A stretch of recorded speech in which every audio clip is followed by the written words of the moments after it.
Every time I see that logo or I hear a version of that song, I always think of Ralph Wiggum at the beginning of the Simpsons movie.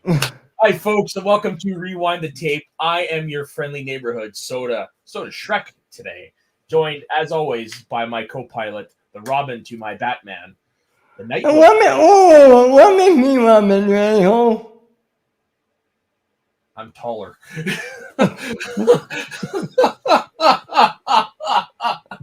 How you doing, Ben? Good, how are you? Hey, Brandon. Hey, Brandon. I'm doing pretty good. I'm actually looking forward to this because we're actually going to be having guests today joining us. We are continuing in our weekly Batman series. This time we are doing Batman Returns, the 1992 sequel to 1989's Batman, also directed by Tim Burton, starring Michael Keaton, Danny DeVito, and Michelle Pfeiffer, and also Christopher Walken in lead roles in this movie. But should we bring in our guests first? Yeah, after you, my man. Okay, so first, let's bring on old friend of ours, and my nemesis for today, based on our hockey jerseys. It is none other than Frenchie. Hey, I'm how back. You doing? All right, so, now I can only have the picture in my head right now with Ben with the little black mask and just like the green underwear. It's great. Thanks for that. On the spot, who's your favorite Robin? Nick you're talking about comic book wise? Yeah. I like Jason Todd. I like the rebellious. See, I'm a Tim Drake guy.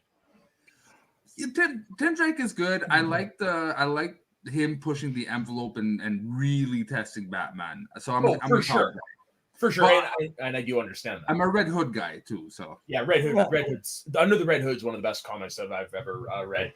But we're not here to talk comic books. We're here to talk Batman Returns, and we do have one more guest. Ben, do us the honors and bring him on.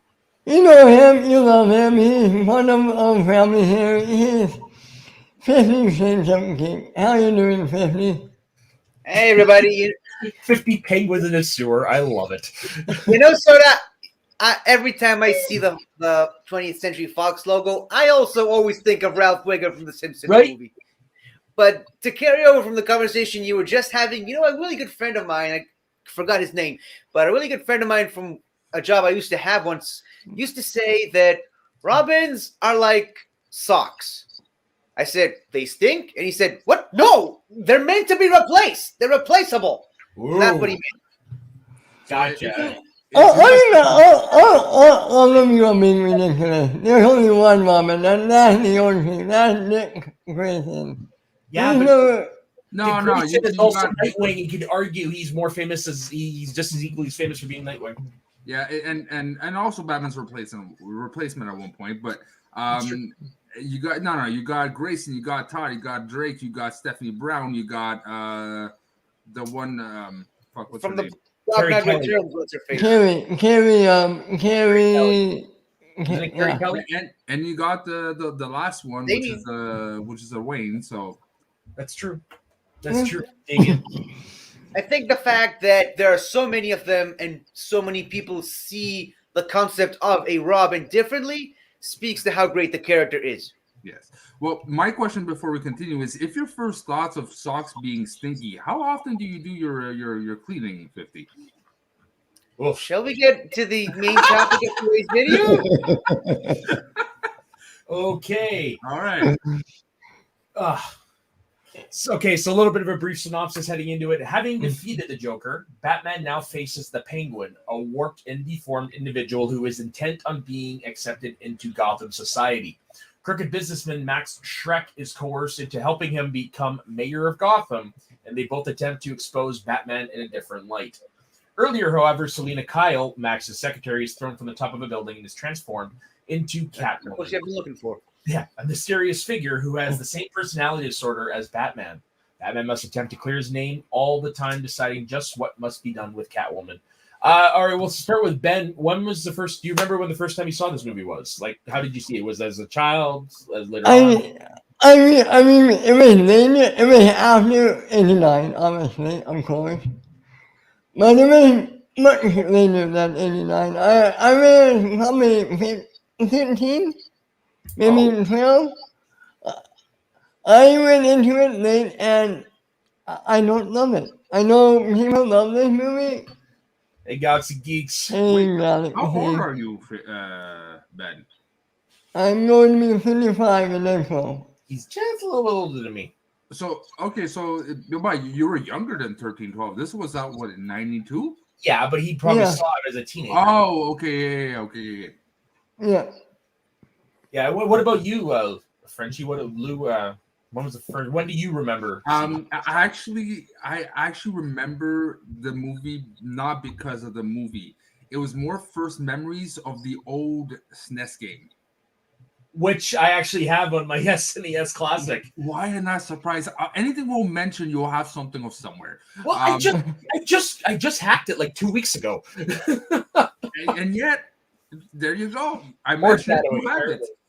No, but for me, it was actually a SNES game that I got in my first introductions, and then I watched it when, not sure, I was young, but I definitely remember like the intro part of the game with the beat 'em up style with the tugs and everything. So yeah, that was my first impression of the movie. What about you, 50?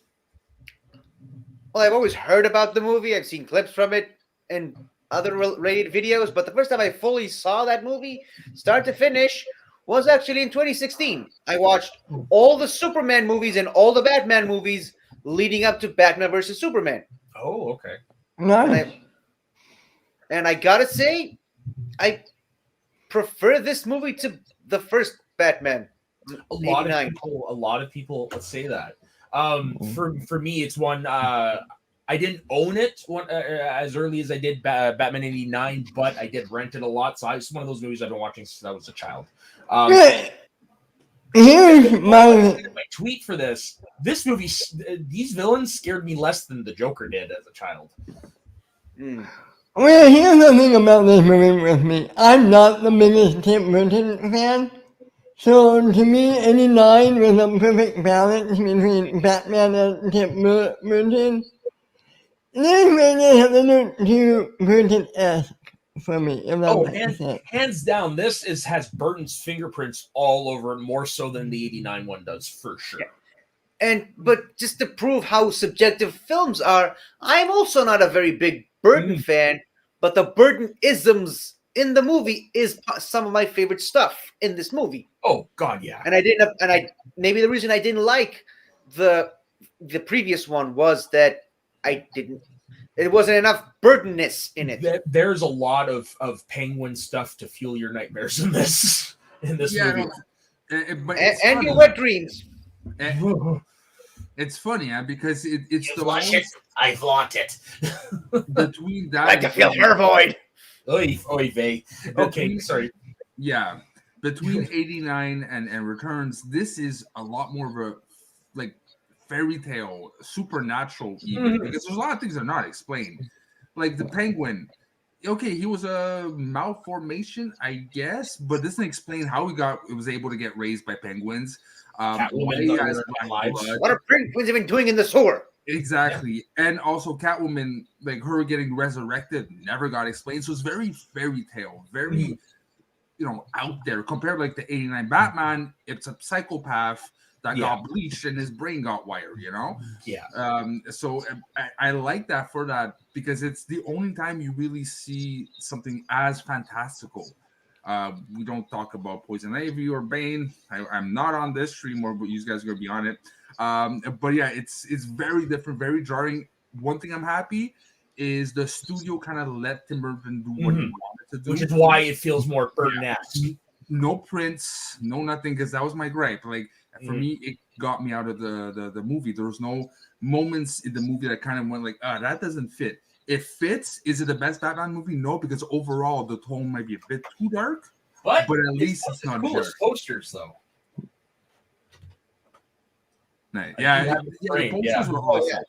Oh yeah, that's a beautiful, beautiful poster. And I think we can all agree, is Michelle Pfeiffer not the best live action Catwoman we've gotten so far? Yes, she still is. Well, Look, there's something to be said about Hannah Hathaway. To be honest, Agreed. She was a better Selena Kyle than Catwoman. Mm. But for me, they still are together. I'm still waiting to see the new Batman because that Catwoman looks very interesting. That looks more closer to the modern take. A long Halloween type, yeah, for sure. But Michelle Pfeiffer is iconic for a reason. She lived in that role. Oh yeah. Well, I might as well bring up the image now. Like, look at that. Yeah, that's commitment right there. Oof. Persona, I have to ask. There's Michelle Pfeiffer on the one from Grease too. Yeah, I'll take Michelle Pfeiffer in any movie. Okay. Yep. Even to this day, I'm just saying. Yeah. Now, before we go dive deep in the movie, there's one thing because I keep hearing. Hot take. Oh, this thing again. No, we're not going. Nope. Especially Taco's not here. We're good. We're good. He's not here for now.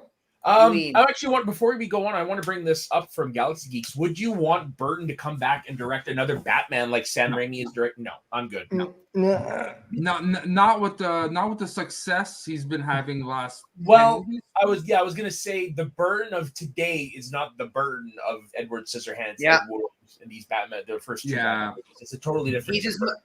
He is as much a product of that time as those movies are. Agreed.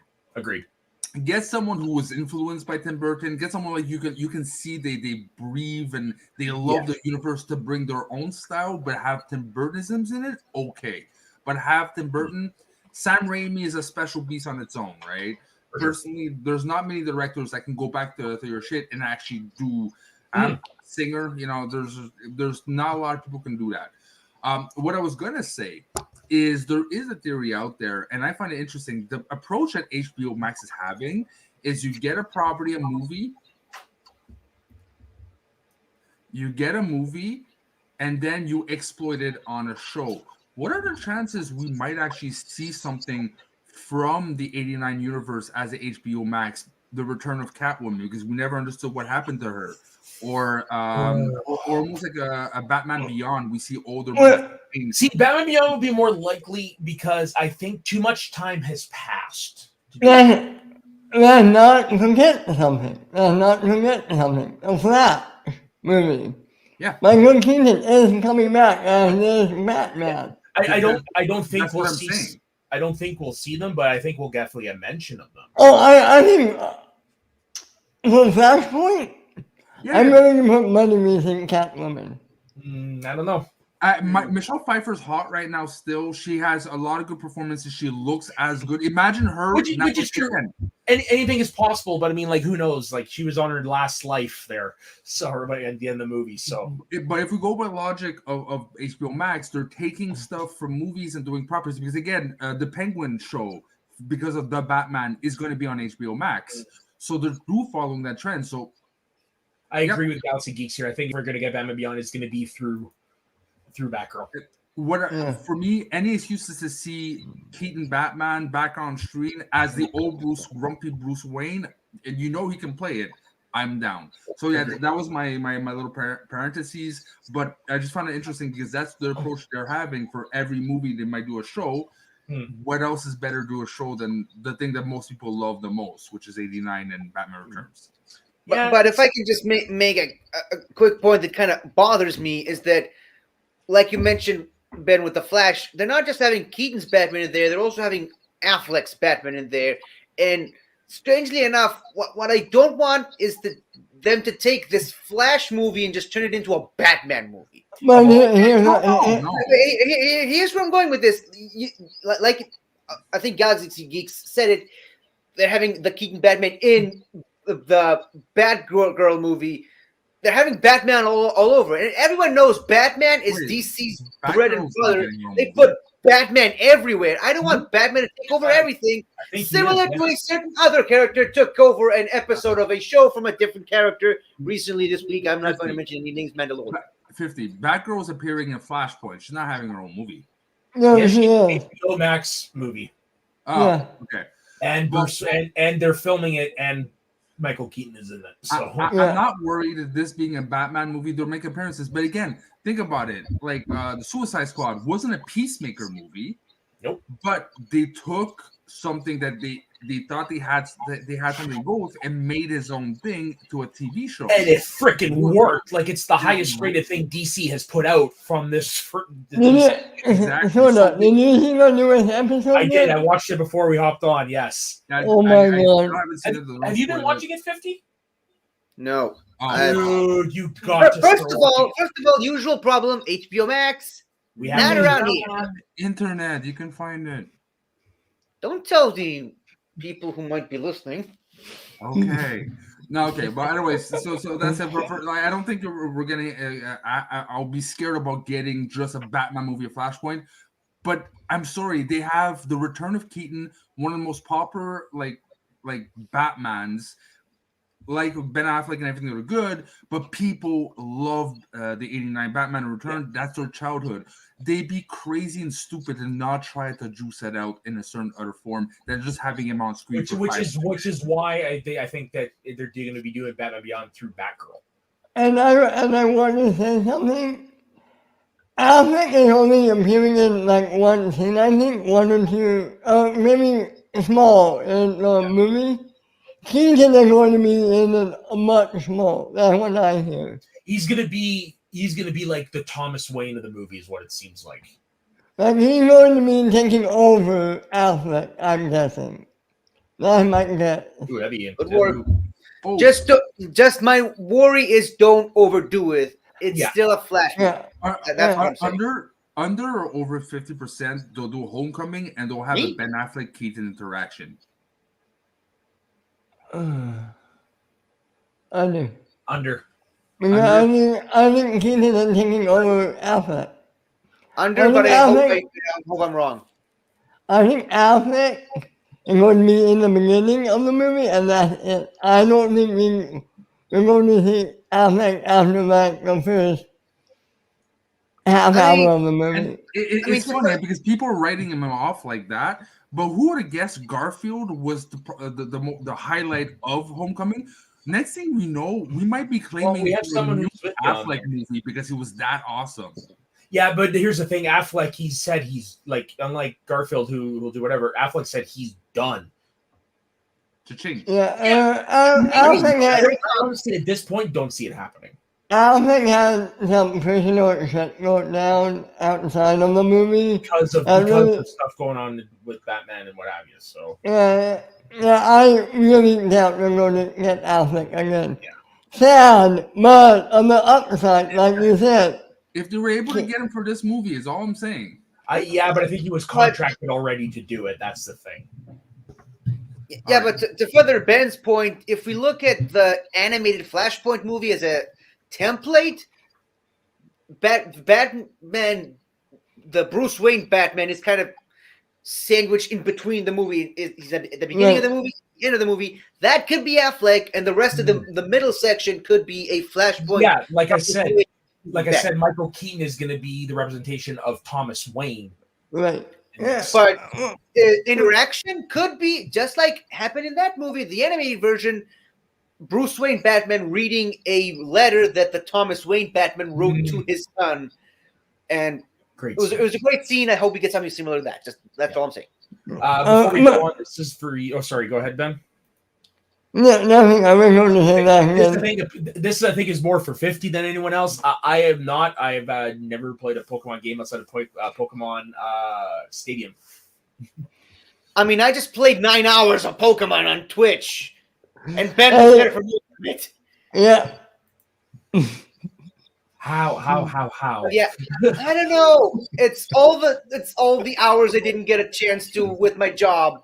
Now that I'm soon to lose it again, I just had to let it out, and it resulted in 9 hours. But yeah, Legends Arceus looks great. I can't wait to play that.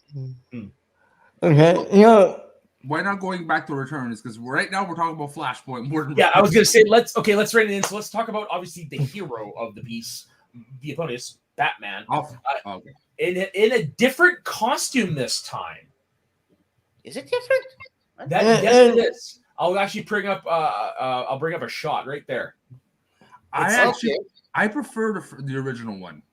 Yeah, me too. Yeah, me too. The only thing I would change on the original one is the logo, though. For some reason, the 2 extra little fins always bugged me. But this is interesting. Like, this is made to make him look more machine than anything else. He's more machine, man. It fits with the car. Yeah. Yep. Chicks dig the car. Yeah. Oh, you had to say that. You had to say that. He threw it right into my hands. I'm sorry. That's nice. So, what are you guys' thoughts on this portrayal of Michael Keaton's Batman? Like, this movie is more of a character piece than the other one was, for sure. You feel about duality. And I think he nailed it. I think he nailed the Bruce Wayne, and I think he nailed the Batman. I think this is the best of the two. He felt more comfortable, more natural in the Bruce Wayne Batman. Like the first one, you can see that, especially like it or not, the first one, the only thing it had happening for before not superhero movies was Superman.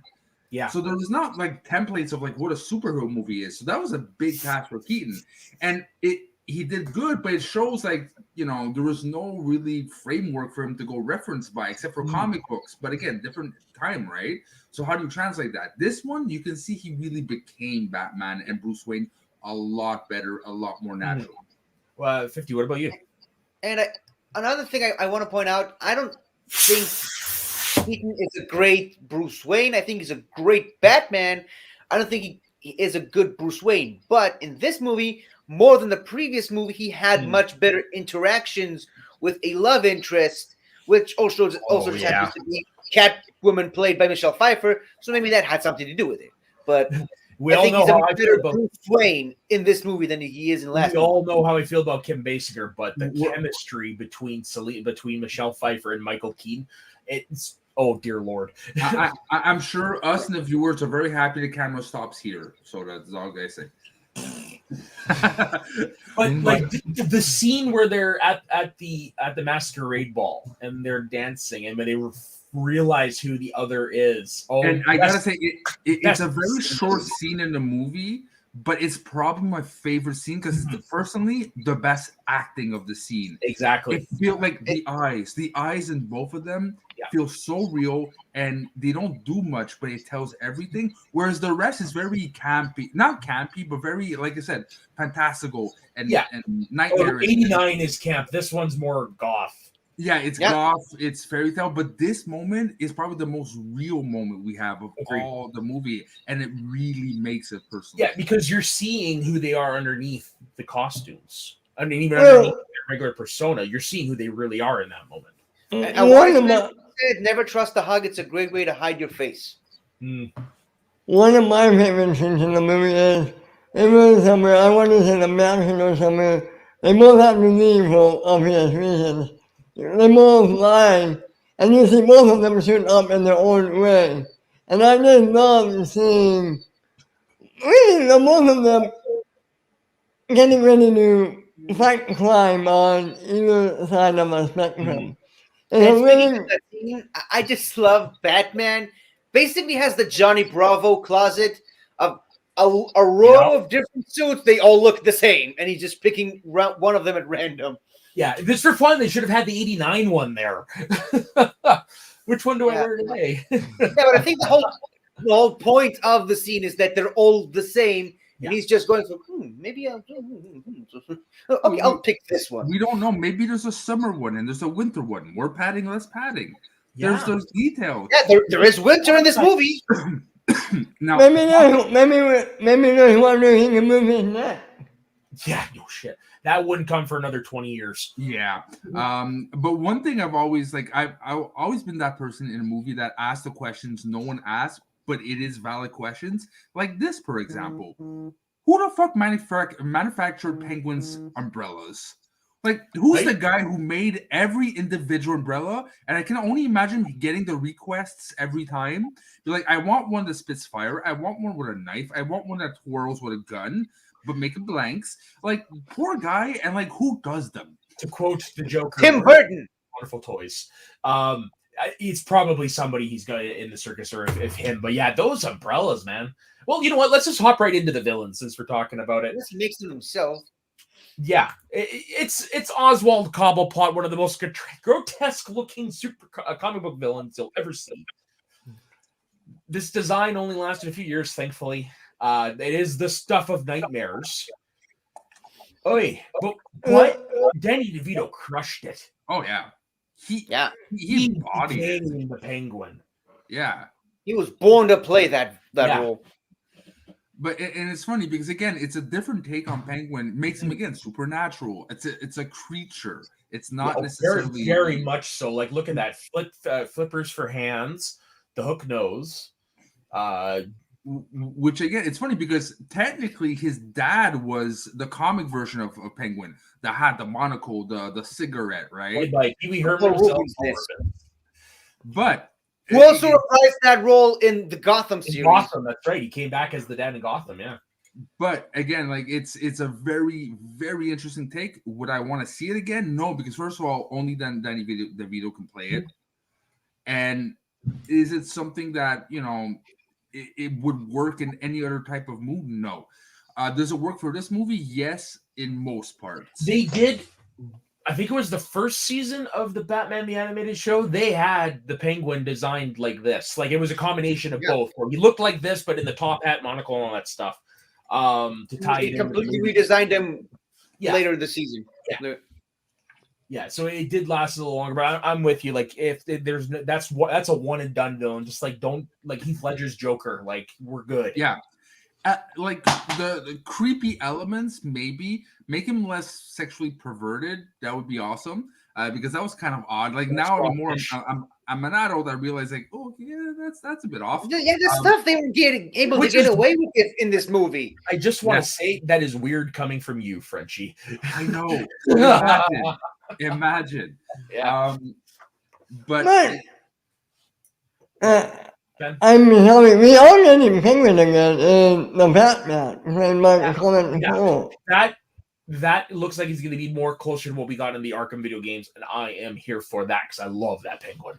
Yeah, it's like the mob boss. And this is what I've always found interesting when Nolan kept saying, "I'm not taking the Penguin because I want realistic." It's like, yeah, if you compare it to like the Batman Returns, but that is such a Penguin is realistic. The rest, they're gangsters. A Penguin is a pure gangster, and the most gangster of gangsters. And that's what we're getting. That's what we're going to be getting in the Batman. So 50, what are your thoughts on Danny DeVito's Batman? Penguin. Oh God, that's a weird image I can't get out of my head right now. I like to see it, but yeah. I'm not. Somebody make fan art of this. Please, somebody make fan art of this. Yes, please. So yeah, 50, your thoughts on Danny DeVito as the Penguin? My name's not Oswald! It's Penguin! I am not a human being! I am an animal!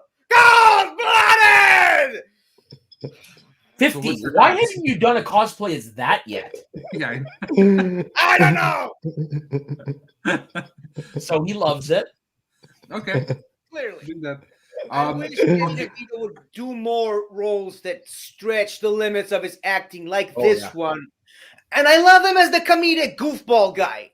Literally a goofball. But just branch out a little. It won't kill you. Now, a question for you guys. What is personally your best Penguin scene of the whole movie? Should I do it again? No. Okay, we got yours. Sounds good. Soda. For me, it's when he first meets Max Shrek and he says, "You flush it, I flaunt it." And he pulls out, "Hey, whatever happened to your old partner?" He's like, "Oh, he's on vacation." Really? And he pulls out the hand. Like, that's my favorite Penguin scene. It's just like, holy crap, he does know everything. My favorite scene is when Penguin meets Catwoman and he takes her in the moon. And yeah, I don't need to tell you, what happened. Me, it's the scene where they get revealed that he wants to be mayor, and actually he bites the nose. Like the whole like the joke at him laughing. My nose can be gushing red. He looks so creepy when he starts laughing. You see those eyes bulging, and he's like, ha, ha, ha, ha. You know, there's something really utter like, this is not someone you want to mess with. But at the same time, we were saying all this stuff that makes him a great villain. But at the same time, you can't help but feel a tiny bit sympathetic to him because of what his parents did to him at the beginning of the movie. True. The movie opens with him. Yeah. The movie's just as much about the villains as it is about the heroes. And just like Batman, the guy, we're seeing two different perspectives of a guy who lost his parents in the most tragic way possible and a guy whose parents gave up on him. Let's be honest. This is not a Batman film. He's barely in it. Like in '89, this I has think never it's been even Batman. Even less so. Yeah. Because that's the thing. When you have technically 3 villains, because I consider Max Shrek as a villain. Yeah, of course, I have him in here, yeah. But they went from one villain and a really good villain to 3 really different but interesting villains. You get even less time. And again, I find Batman Forever has more Batman, and that's totally. not a good That's thing. not a good thing. Well, it all No, depends it's not on a who good it is, thing. though. It all depends on who it is. But it is what it is. It is a villain movie instead of a Batman movie. Does it work though? Yes, because you got solid foundations for the villains, except for Max Shrek. But that's we'll get to him. But let's get on to the second villain. We've already given our thoughts of her, but let's repeat Lou's question here. What's everyone's favorite Catwoman scene? I'll start. Yeah, the first scene when she explodes the store. Yeah. Meow. That is just pure. all classic. Michelle Pfeiffer Oh. notes done double there. It's Yep. it shows too the Yeah. body. But Mm. but just saying, it is iconic. Like there's a lot of interesting scenes and everything. But the first time you actually see it, I remember when I was a kid. Again, don't know when exactly, but I remember being like, "Holy crap!" You know, that reveal, because you got a bit of the reveal when she was in the window scene, but you actually fully sort of see her in action, and the creepiness and the sexiness and the change of who she was a couple minutes ago to this is amazing. The how she got to this is something I've always been questioning in my life because they never explain it. And it's like, what, she got superpowers because cats licked her? Well, to be fair, the last time they tried to explain why Catwoman has powers was in a movie we dare not tread talking about. Which probably will eventually, but No, okay. Not in this show. I still haven't seen it, and I don't plan on changing that. You do not have to. Unless you're planning to study for IG. To understand why it's so bad. You have to see it once. Okay, it's not. Let's put it this way: it's not one I'm going to go out of my way to watch. Okay. The minute a CGI cat breathes green smoke in your face, Yeah, that's when you realize you're in a what the fuck movie. but 50. What is your favorite Catwoman scene? Probably right after the Ice Princess falls off the building, and it's like Batman is on his back, and Catwoman is just again, it's a sexual scene, but the stuff that she says in that scene rings very true to Batman's whole thing about every woman that I can't remember the exact quote, but every woman that gets involved with him either gets dead or resents him or something like that. And it's a question that Batman is wrestling with to this day of does Bruce Wayne deserve to have someone to love him when he's got Batman in his life? No, Which because did they actually tie the knot in the comics? I know they came really damn close last year. I don't think they ever did. But again, keep in perspective, Bruce Wayne's the character. Bruce Wayne's the mask. Batman That all depends on which version you are looking at. Not in this version. Not in this version. I don't think so. But in a lot, like not all, but a lot of the versions of Batman, Bruce Wayne is the mask in the sense that this is not a true self. Yeah. The real person behind like the flesh is Batman. The drive, the anger, the vengeance, the must control, must do everything. Bruce Wayne is not like that. No. And That's to prove your point, you get that way more. yeah, but to prove Frenchie's point, there's an episode of Batman Beyond where old man Bruce is hearing voices in his head, and Terry McGinnis is like, "How do you think you're not? How do you know you're not hallucinating? How do you think you know it's someone calling out to you?" And he's like, "Because the voices in my head are calling out to someone named Bruce, and that's not how I call myself in my head." That's how deep this character is in all of its many facets. Yeah, no, He doesn't even consider himself to be Bruce Wayne anymore. He calls himself Batman, even in his brain. That's on a subconscious level.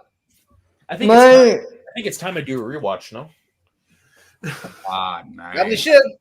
I have all of them. I have that one. I have Justice League, which was the first one I owned. I have all of Superman, and I do have all of Batman. Shufuni. Go ahead, Ben. You wanted to say What is something? your favorite Catwoman moment?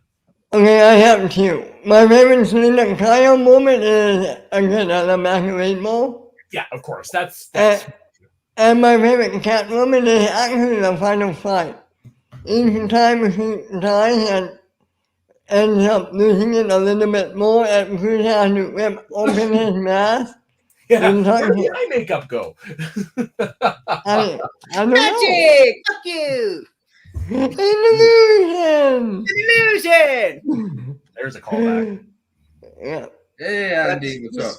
This really wouldn't be. Hey, Andy. This really wouldn't be a proper show on this channel if Ben hadn't tried to cheat his way into giving people answers somehow. Hey, I was going to say the same thing, 50, so that's not a cheat if somebody else was going to do it. Fuck you guys. Wait, why am I included? I have nothing to do with this. Yeah, Ben. You didn't even call the bitch this time. Fine. Have fun.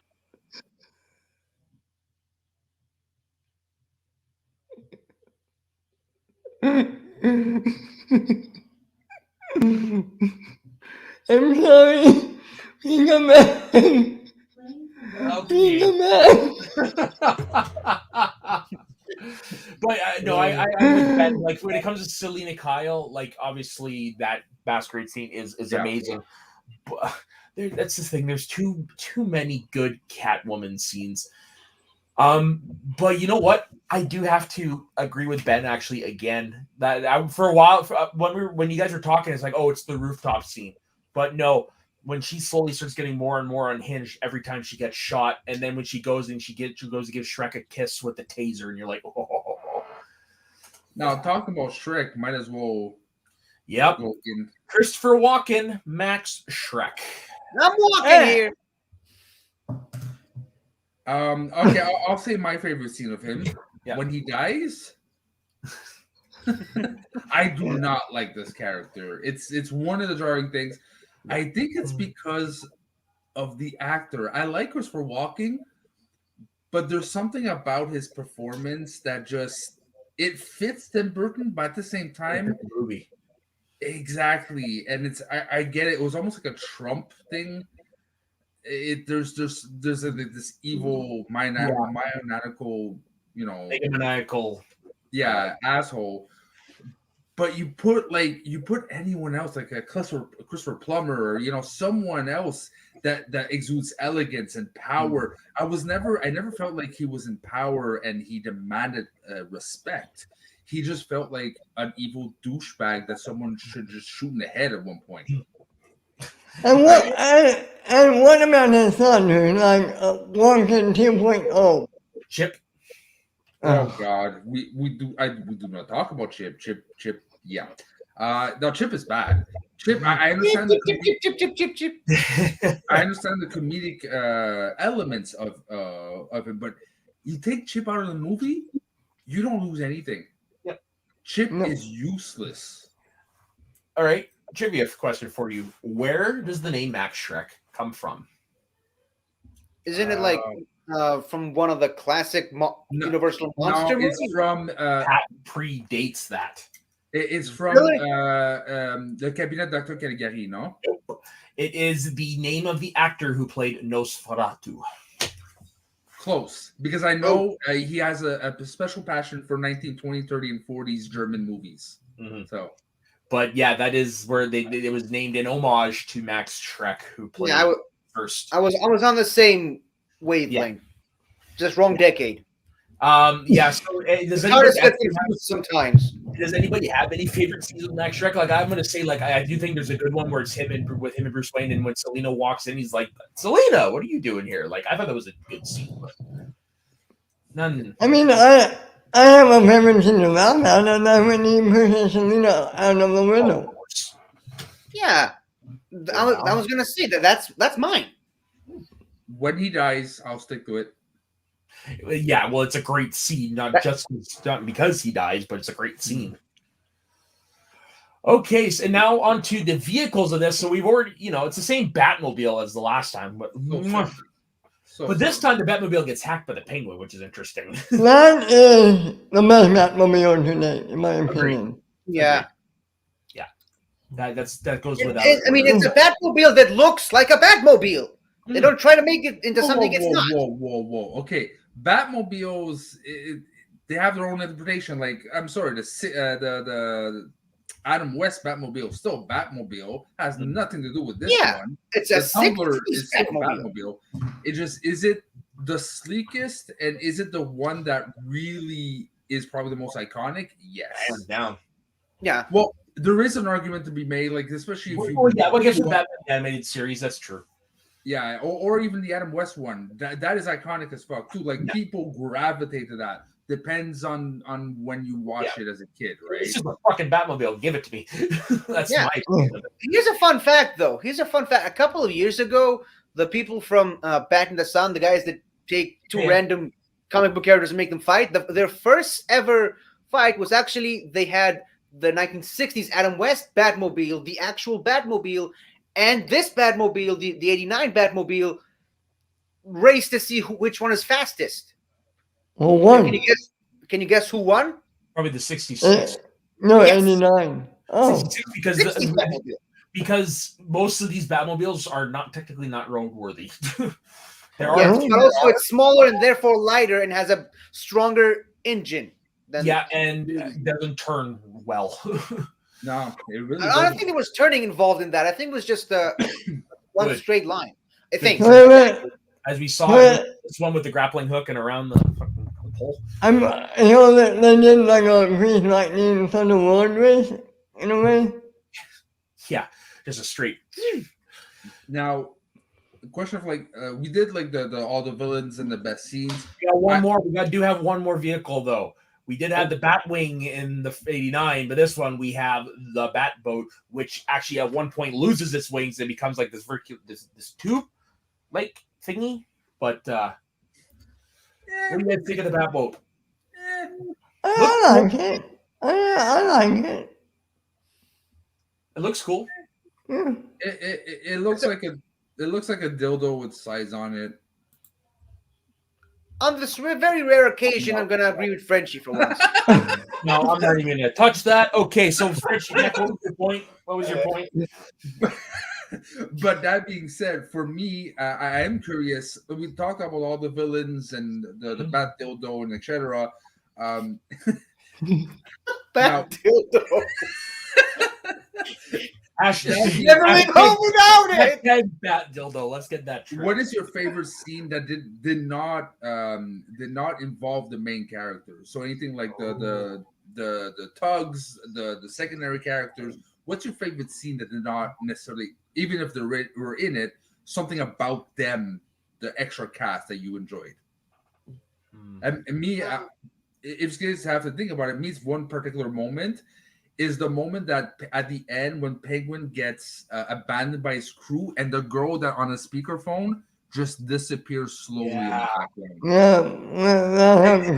I'm actually going to expand on that. It's when he dies and you get the penguins bringing his body into the water. Yeah. The penguin funeral. Yeah. Like he's a central scene, but it's not about him. It's about the penguins. Yeah. I mean, does the scene where the penguins in the sewer find baby penguin count? Because The baby penguin stuff's pretty good. that's one of mine. Yeah. I mean, it still has penguin in it, but it's not. Yeah, that's still okay, but it's because of the baby penguins you like it, right? So No, that's because here's the thing, Frenchie. I was given some shit last week for maybe not sticking to certain rules about questions. So I don't want Jess coming on here to yell at me again. Oh, she's at work, so you're safe. Thank goodness. Yeah, part time. Oh, okay. Well, I had something else I wanted to ask, and I totally. Well, Ben, you didn't say yours. Well, so. we mentioned Jess, so you know. About 50. Ben, go ahead. Yeah, I had all those moments are good.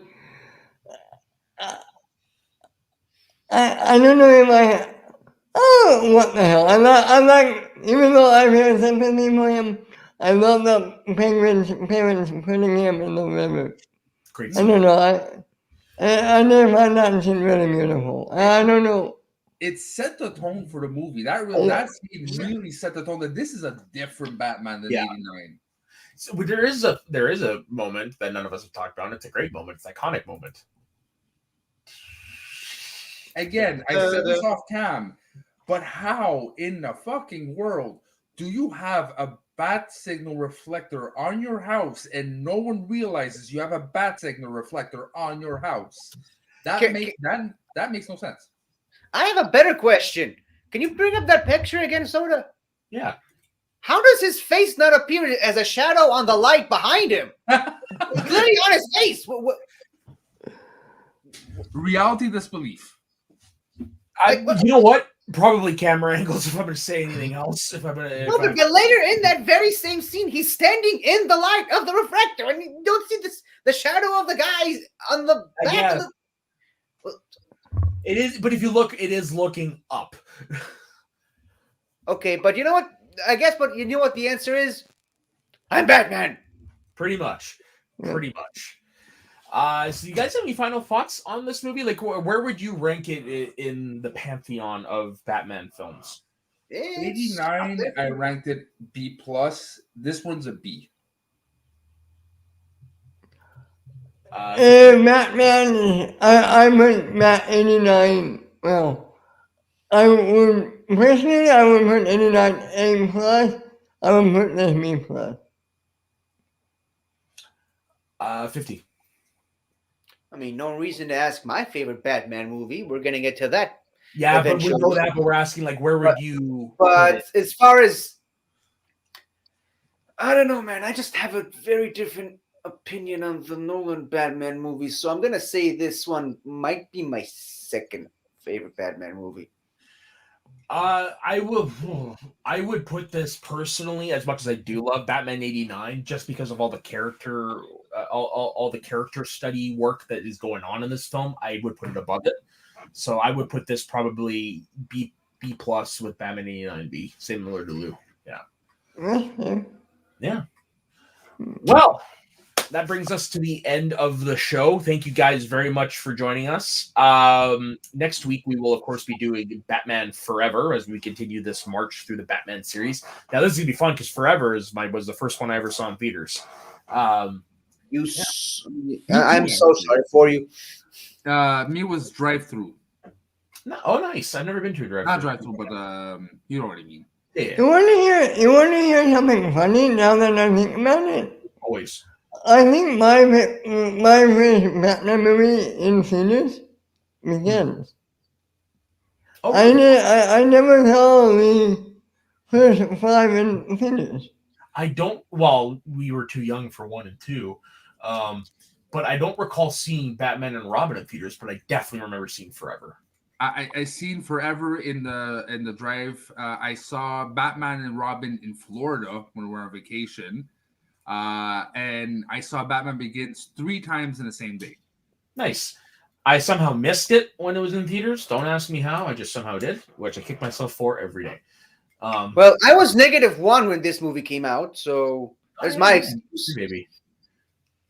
But here's a question, though. should the next one be Mask of the Phantasm because it came out a year after this one? Well, yeah, I know it is just because the way scheduling ended up happening. We're going to be doing the animated stuff at the end. Okay. Yeah, we will be. Does that include the other animated Batman movie? Lego Batman movie, which is going to be done as well. Don't worry. I might be the only person on the planet that does not like that movie. So you will definitely be on because this should be interesting. Why do you want to do this to him? I can't remember if I finished it. I tried multiple times. I just get bored. That's fair. That's fair. I mean, it just like most other Batman movies, especially pre-2000s. It's an acquired taste. Of course. No reason to hate yourself. At least I don't know. Like, if you're bad, be unintentionally bad. This one, it's too meta. I think it drives me out the fact that it pokes fun at its own lore, which usually I'm for, but for some odd reason, for me, it doesn't work in this one. Okay, I can't wait to have you on for that because I'm trying to picture what you mean, but I can't. So I can. It makes fun of like all the things that it in the past. I might need to do a rewatch then because it's been a minute since I've seen it. But it just for me it took me out of the experience, and I don't care what people say. I don't like the voice of Joker. I know he's an awesome actor. I know he's an awesome actor and everything. It doesn't fit. Joker. Actually, it just reminds me this was the first Batman movie I saw in theaters with Mask of the Phantasm. Oh, you're talking about Phantasm or Lego movie? Yeah, that's next week. You were talking about the Lego movie this whole time? Yeah. That's 50 I thought you were talking about Mask of the Phantasm. I thought we were talking about Mask of the Phantasm is probably my favorite movie. Thanks, people. I'm impressed. I'm not even talking Lego movie. Me too. I thought we were talking Mask of the Phantasm too. All right. What is wrong with this side of the screen? You see, people, our channel, best communication ever. Yeah. But you know what? Those movies are a little bit down the road. Lou, where can everybody find you? Well, you can find me on, Northern Entertainment Group. I'm officially back. Took a little break just to deal with my own stuff. Felt good, but now I'm all refreshed, and you're going to see me a lot more often on shows. So I'm really happy to be back. And that's about it for now. Like, my projects is this channel. You never know in the future, but right now, you can see me on here. All right, and 50, my man. What about you? Well, you can see me this Monday on my brand new Frenchie-approved Doctor Who show, the greatest show in the galaxy. That's right. It is Monday night. Not quite sure yet, but you might see me on Northern Unwind the day before that. Also be on Get Sweaty.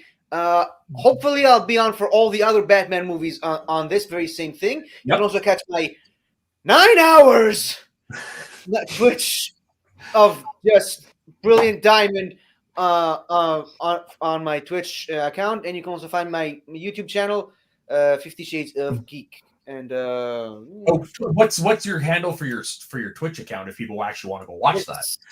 Forgot that because Twitch likes to be complicated. It's 50 Shades O Geek, one word without the F, because apparently 50 Shades of Geek was already taken. So, and you can't do twice. I don't know. Like I said, Twitch likes to be complicated sometimes. Yeah, apparently. Ben, what about you? You can find me right here on this network on Sunday. I can catch any release to on Northern Unwind with a friend Chess McKiwi. Whatever. That's it for now. My Mountain Slowdown is coming back, and we're coming back in a huge way. Being excited, be on the lookout. It's going to be fun. And I think that's it for now, right? Yeah. And as for myself, you can find me on my personal Instagram and Twitter at soda_the_saxman. You can find me on Rewind the Tape here. You can also find me returning next week on the Squared Slice, where myself and Dustin will be talking about the Royal Rumble that's happening this weekend. You can find me on Saturdays over on the Let's Get Ready Network on the Dropkicks, where myself and Dagan review the week going on in professional wrestling and recap the AEW shows. You can find me producing this Saturday night. Let's talk about Star Wars. It is the return of the Alien game. We have quite the panel. We have Thomas Harper, Marie Wilson, Zach Burkett, and Jess. And Jess is competing.